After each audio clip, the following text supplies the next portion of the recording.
사탄이 유다에게 들어가서 유다가 예수님을 배반하고 팔았죠. 자, 그러면 예수님을 팔은 것이 사탄입니까? 유다입니까? 사탄이 유다에게 들어갔다는 말이 뭔 뜻일까요? 사탄이 유다를 힘으로 압제하고 그가 원치 않아도 사탄이 그를 조종해서 예수님을 배신하고 예수님을 팔았다는 것일까요? 그게 아닙니다. 사탄이 유다에게 들어갔다는 것은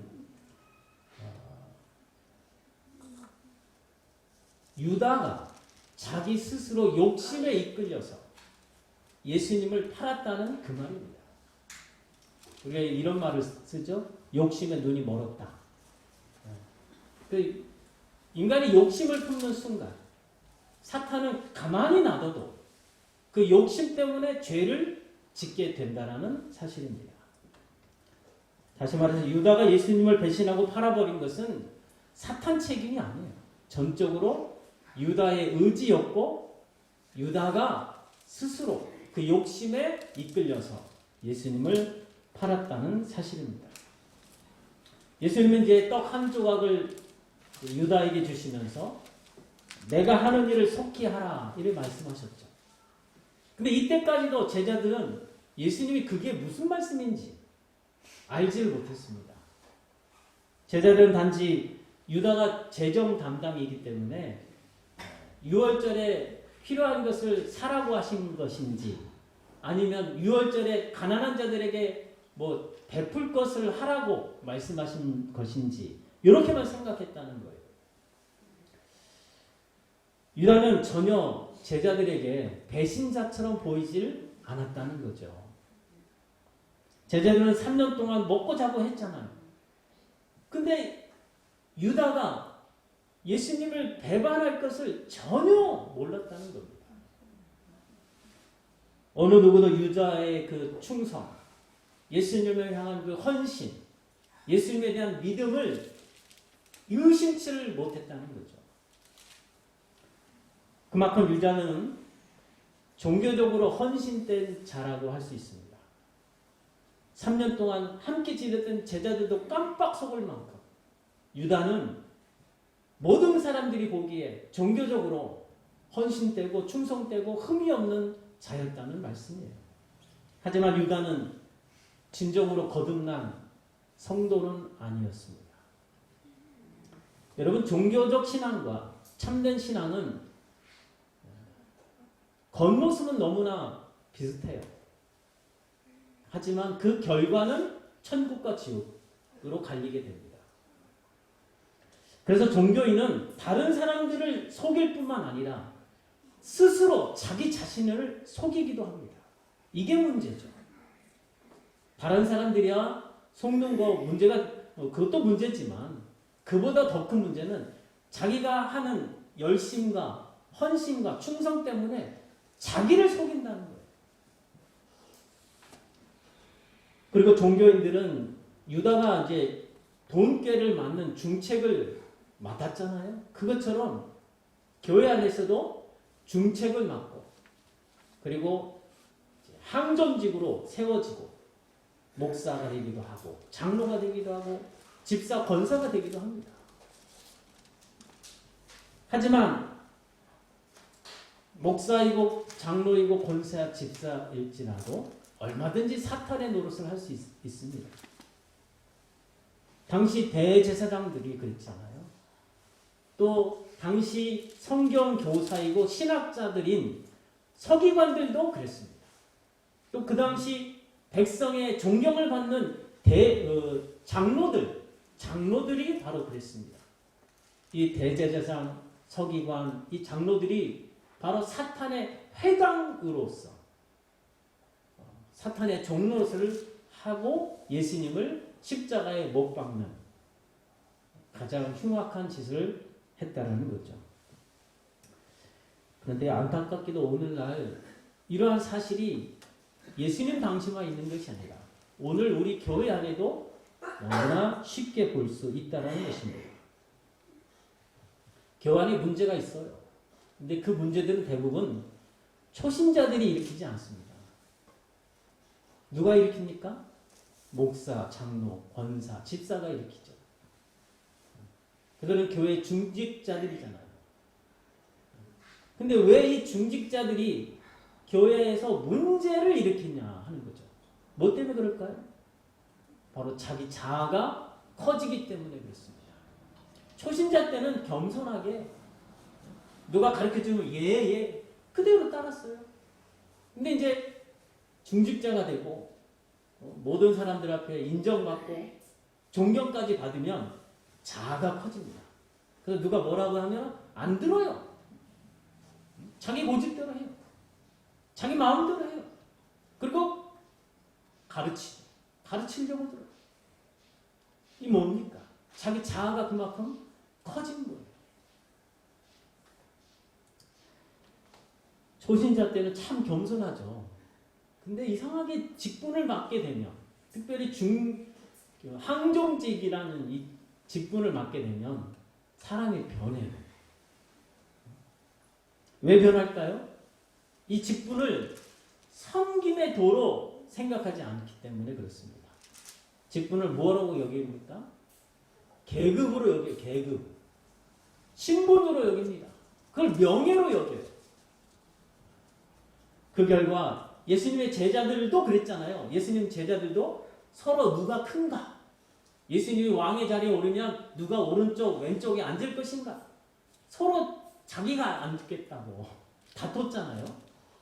그것처럼 오늘날에도 교회 안에 그런 일들이 많다라는 겁니다. 결국 자신의 자아실현이라는 이 허망한 욕망 때문에 성도들을 상처를 주고 실족해 하는, 그래서 사탄의 종노릇을 하는 사람들이 많다라는 것, 너무나 안타깝습니다. 여러분, 이 세상에서 사탄이 침범하지 못하는 안전지역은 결코 없습니다. 여러분, 예수님의 공동체, 예수님 신이 인도하시는 그 공동체 안에 사탄은 얼씬도 못했을까요? 아닙니다. 성경은 사탄은 늘 예수님 곁을 어슬렁 거리면서 공격할 틈을 노렸습니다. 그래서 예수님의 수제자가 베드로잖아요. 베드로가 바로 사탄의 종노릇을 한 때가 있었잖아요. 마귀는 우는 사자처럼 삼킬 자를 찾으려고 늘 틈을 노린다고 성경은 말씀해 주십니다. 그래서 사탄은 힘으로 사람을 누르는 게 아니라 사람의 생각, 이 세상의 일, 인간의 욕망을 품을 때 그 욕망을 미끼로 해서 그 사람을 잡아먹는다는 거죠. 그 사람을 공격한다는 거예요. 우리는 예수님을 배반한 유다를 보고서 저 어떻게 그렇게 할 수 있느냐 그런 생각을 갖습니다. 그러나 우리도 사람의 일을 생각하고 세상의 일을 품고 세상을 욕망하는 그 순간 유다와 다를 바가 없는 신자들이 되는 겁니다. 유다는 그 상황에서 예수님을 팔 기회가 있어서 그렇게 됐지만 우리는 그 기회가 없을 뿐이지. 우리도 동일하게 유다처럼 세상을 욕망하게 되면 유다처럼 배신자가 될 수밖에 없다는 것을 기억하시기 바랍니다. 그러므로 우리는 근신하며 깨어 있어야 합니다. 우리가 사람의 일, 이 세상에 속한 일, 사람의 욕망을 품는 순간 우리 마귀에게 밥이 되는 거예요. 그럼 우리가 어떻게 사탄에게 승리할 수 있습니까? 우리는 마음을 비우면 됩니까? 사람의 일을 생각하지 않고 끊어내면 됩니까? 그건 세상이 그렇게 하는 거예요. 그걸 잘하는 게 불교입니다. 그런다고 마음이 비워질까요? 그런 사람 잘 못 봤습니다. 안 되니까 그렇게 스님들도 산속에 들어가서 열심히 노력해도 못 내려오잖아요. 계속 있는 거예요. 안 되니까. 여러분, 성경은 오히려 우리 마음에 하나님의 말씀으로 채우기를 권고하십니다. 성령으로 충만케 되기를 말씀해 주셔요. 하나님의 말씀의 인도함을 받고 그 말씀 앞에 자신을 쳐서 복종하는 순간 우리는 사탄에게 승리하게 되는 줄로 믿습니다. 그래서 결국 사탄과의 싸움은 어떤 신비한 비법이 있는 게 아니에요. 어떤 기술이 있는 게 아니에요. 세상은 그렇게 하죠. 부적을, 어떤 비싼 부적을, 또 어떤 무당이 구슬을 하잖아요. 그렇게 함으로써 귀신을 쫓아내려고 하지만 그런다고 쫓겨나는 귀신은 없습니다. 그렇게 해서 귀신을 달랠 뿐이죠. 결국 성경이 말씀하는 대로 사탄과의 씨름은 말씀의 싸움이고 진리의 싸움입니다. 우리가 진리를 붙들고 진리에 순종하는 순간 우리는 사탄에게 승리를 얻게 될 줄로 믿습니다. 자, 유다가 이제 자기 일을 하려고 나갔어요. 그리고 나서 예수님이 말씀하십니다. 31절과 32절 같이 읽습니다. 시작. 그가 나간 후에 예수께서 이르시되 지금 인자가 영광을 받았고 하나님도 인자로 말미암아 영광을 받으셨다. 만일 하나님이 그로 말미암아 영광을 받으셨으면 하나님도 자기로 말미암아 그에게 영광을 주시니. 자, 그는 이제 유다가 나간 후에 예수님이 말씀하십니다. 지금 인자가 영광을 받았고 하나님도 인자로 말미암아 영광을 받았다고 말씀하십니다. 자, 이 말씀을 하신 시점이 언제일까요? 시점? 바로 유다가 나간 후예요. 그럼 유다가 뭐하러 나갔습니까? 예수님을 팔려고, 예수님을 배반하려고 나갔죠. 바로 이때 예수님이 영광을 받으셨고 또 하나님께도 영광을 돌려드리게 되었다고 말씀하고 있습니다. 자, 그러면 예수님은 결국 십자가를 지시려고, 십자가에 대한 말씀이잖아요. 그 십자가를 통해서 예수님이 영광을 받고 하나님도 영광을 받았다고 말씀하시는 겁니다. 왜 십자가가 영광이 될까요? 십자가에는 하나님의 공의가 드러납니다. 죄를 심판하시는, 죄를 철저하게 심판하시는 하나님의 공의가 온전하게 충족이 되죠. 그리고 또 십자가에는 하나님의 사랑이 드러납니다. 죄인을 사랑해서 심판하지 않고 대신 자기 아들을 희생하신 그 하나님의 사랑, 그것이 온전히 드러나잖아요. 그래서 이 십자가를 통해서 하나님의 성품이 나타나는 거예요. 하나님의 공의로우신 성품과 하나님의 한없는 그 사랑, 완전한 사랑이 드러남으로써 하나님께 영광이 돌려진다라는 말씀입니다. 여러분, 하나님의 영광은 누구에게 허락이 될까? 그것은 바로 자기를 부인하는 자. 그래서 자기 십자가를 짊어지고 하나님의 뜻을 이루는 자. 그에게 하나님의 영광이 주어지고 누리게 하시는 줄로 믿습니다. 우리가 이 하나님의 영광이 신앙생활의 목적인 거예요. 우리가 신앙생활하는 모든 목적은 오직 한 가지입니다. 하나님께 영광. 하나님께 영광 돌릴 때 그러면 우리는 어떻게 될까요? 우리도 그 영광을 누리는 거죠. 그래서 하나님이 우리에게 영광을 요구하시는 겁니다. 우리가 하나님의 말씀에 순종했을 때 하나님의 능력이 나를 통해서 그 말씀이 이루어지는 거예요. 그래서 그분의 거룩하신 성품, 그분의 전능하신 성품, 그 능력이 나를 통해서 세상에 드러나게 되죠. 그럼으로써 하나님께 영광을 돌릴 수 있는 것이고 나도 하나님의 영광을 누리게 될 줄로 믿습니다. 요한복음 13장 34절로 35절 같이 읽습니다. 시작. 새 계명을 너희에게 주노니 서로 사랑하라. 내가 너희를 사랑한 것 같이 너희도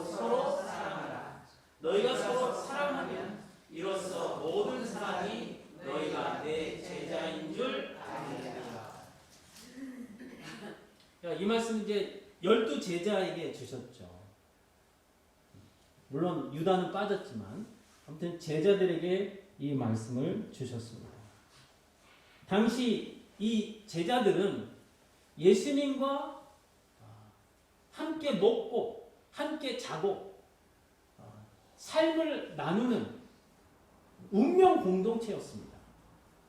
그러니까 외부 사람들이 볼 때 그 12명의 제자들은 분명히 제자들이에요. 예수님의 틀림없는 제자들로 인정되었을 것입니다. 근데 예수님의 말씀은 예수님과 함께 먹고 마시고 따른다고 해서 제자가 되는 게 아니라 너희가 서로 사랑하면 그러면 사람들이 너희를 내 제자인 줄 알 것이라고 말씀해 주십니다. 여러분 우리는 이제 제자인가요? 아닌가요? 우리도 제자입니다. 예수님의 그 백성들은 예수님을 믿고 따르는 성도들은 성도이면서 제자인 것입니다. 제자들도 제자이지만 또 한 사람의 성도이기도 하잖아요. 우리도 마찬가지라는 거죠. 근데 우리는 이제 예배드리고 열심히 기도하고 성경 많이 읽고 봉사하고 헌신하면 우리는 제자라고 그렇게 생각을 합니다. 그러나 아직은 아닙니다. 그건 모르는 거예요. 여러분 이런 종교적인 헌신들은 가룟 유다도 다 갖추었다는 거예요. 다 가룟 유다에도 있었던 것입니다.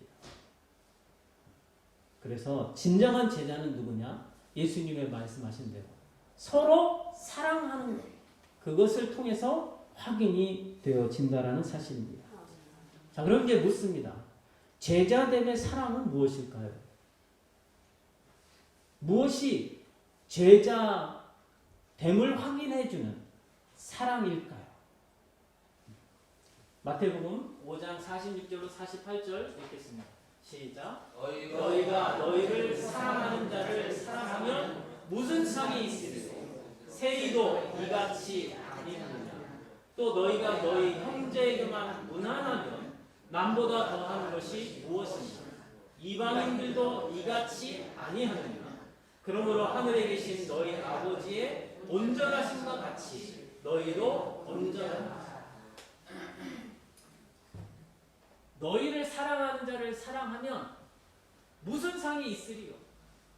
그러니까 나를 배려해주고 나에게 좋은 말 해주고 나를 사랑해주는 사람을 사랑하는 것은 마땅한 것입니다. 그렇죠? 그건 상을 받을 일이 아니에요. 그리고 너희 형제에게만 무난하면 남보다 더하는 것이 무엇이냐? 그렇죠. 내가 잘 알고 내 가족이고 내 친구에게 무난하는 것은 그건 상받을 일이 아니라는 거죠. 마땅한 거예요. 여러분 유대인들은 세리와 이방인을 죄인으로 여겼습니다.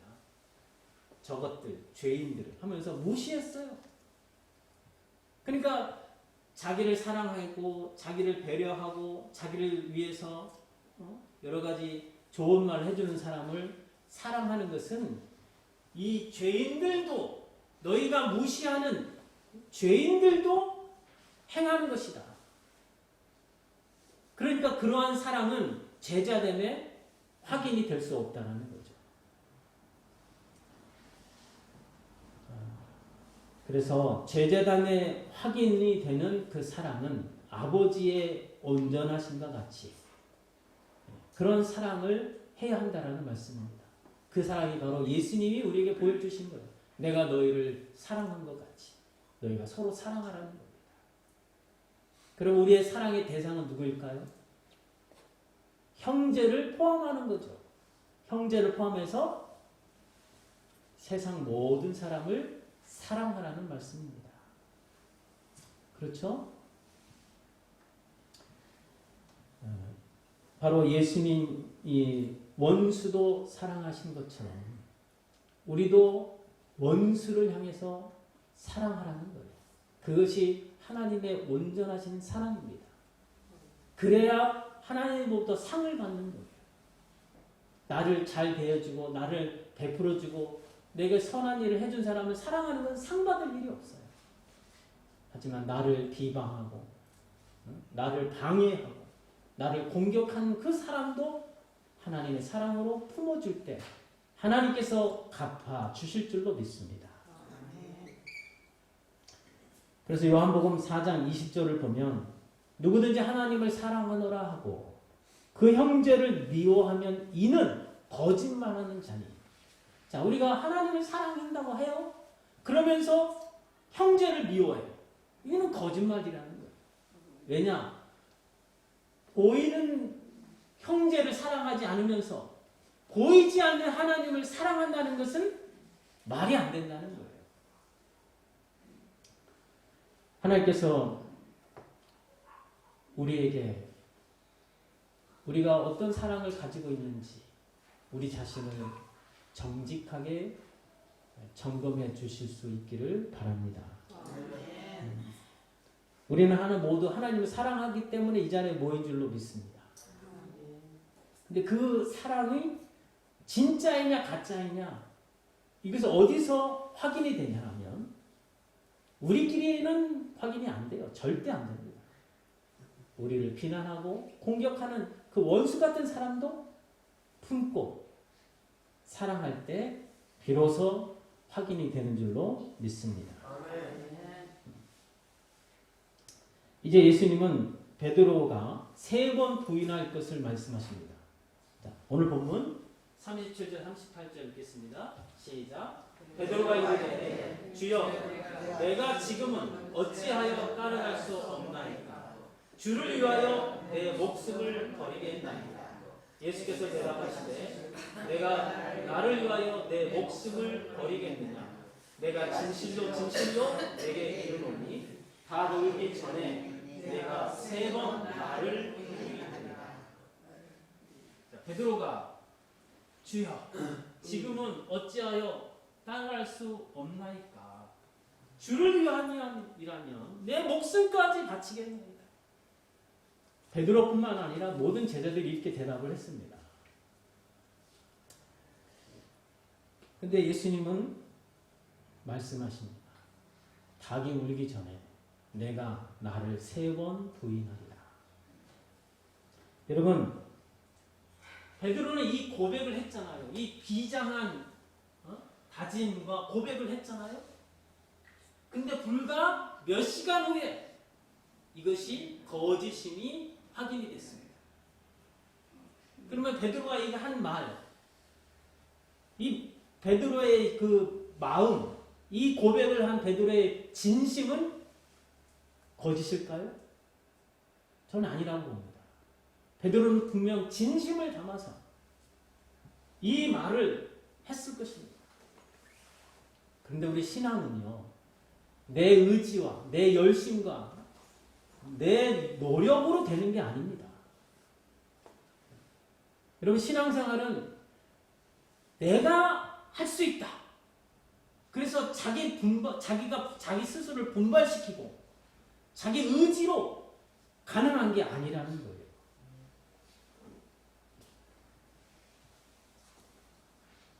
여러분, 우리 신앙생활의 출발은 나는 할 수 있다 하는 것이 좌절되는 그 자리에서 비로소 출발이 되는 줄로 믿습니다. 자기 스스로 할 수 있다고 생각하는 것이 멋있게 보이죠? 나는 할 수 있습니다. 주님 위해서 목숨을 버리겠습니다. 참 신앙이 있어 보이고 멋있어 보입니다. 그러나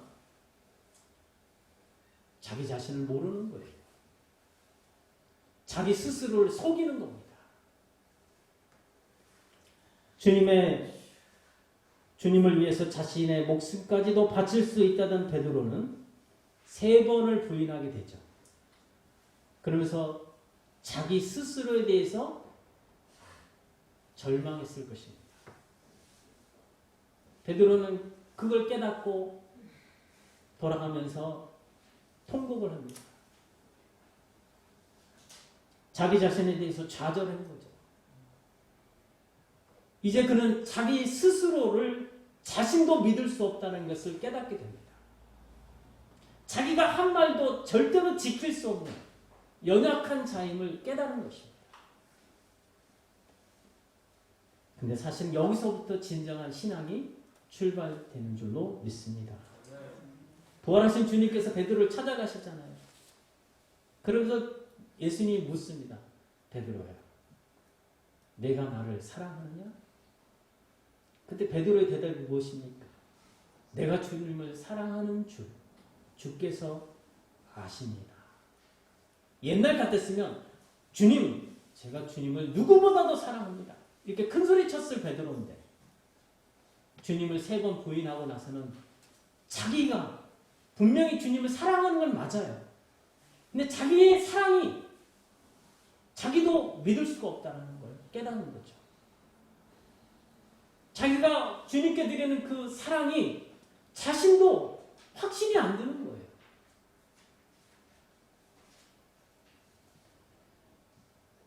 그 사랑이 얼마나 쉽게 흔들린 줄 그는 경험했기 때문에 겸손히 주님께서 아십니다. 이렇게 고백한 줄로 믿습니다. 이제 베드로는 더 이상 교만해질 수가 없는 거죠. 자만할 수가 없는 거예요. 나는 할 수 있다. 내 의지로, 내 열심으로, 내 헌신으로 주님을 섬길 수 있다. 이것이 완전히 철저히 무너졌잖아요. 그 순간 예수님은 베드로야, 내 양을 먹이라. 그리고 성령을 기다리라. 이렇게 말씀하셨죠. 그래서 베드로가 열흘 동안 오순절 마가의 다락방에서 기도하고, 그래서 오순절 날 성령의 충만함을 잊게 되죠. 성령의 충만함에 이끌려서 베드로는 복음을 전하고 실제로 목숨까지 주님을 위해서 드리게 되었습니다. 이것은 무엇을 말합니까? 우리 신앙생활은 내 의지, 내 자기 분발로, 자기 노력으로 되는 게 아니라 전적으로 성령 하나님의 인도하심, 성령 하나님의 도우심으로 되는 줄로 믿습니다. 그래서 우리에게 성령 충만이 요구되는 겁니다. 자기 스스로 할 수 있다고 자만하는 자에게는 하나님 함께 하시지 아니하십니다. 그래, 네가 한번 해봐라. 지켜보실 거예요. 하지만 나는 할 수 없습니다.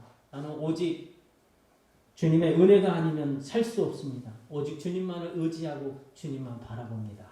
이렇게 고백하는 자에게 하나님 함께 해주셔서 그분의 능력으로 하나님의 뜻을 이루게 하시고 신앙생활의 승리를 얻게 하실 줄로 믿습니다.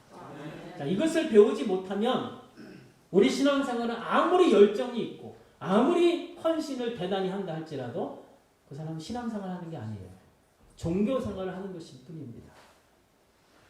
자신의 능력으로 살 수 있다고 생각하는 것처럼 자기 자신을 모르는 것이 없습니다.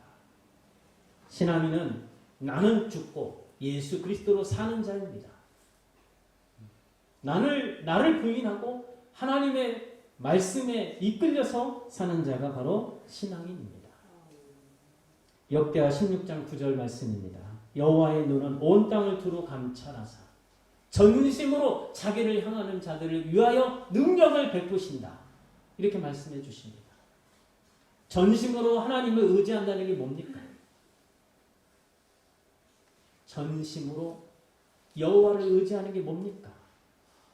스스로는 아무것도 할 수 없음을 고백하면서 오직 도우시는 하나님만을 바라본다는 의미입니다.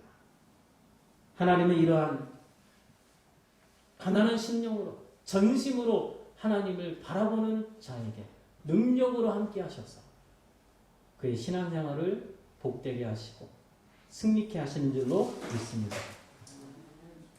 바로 이런 진리를 사도 바울이 깨달았죠.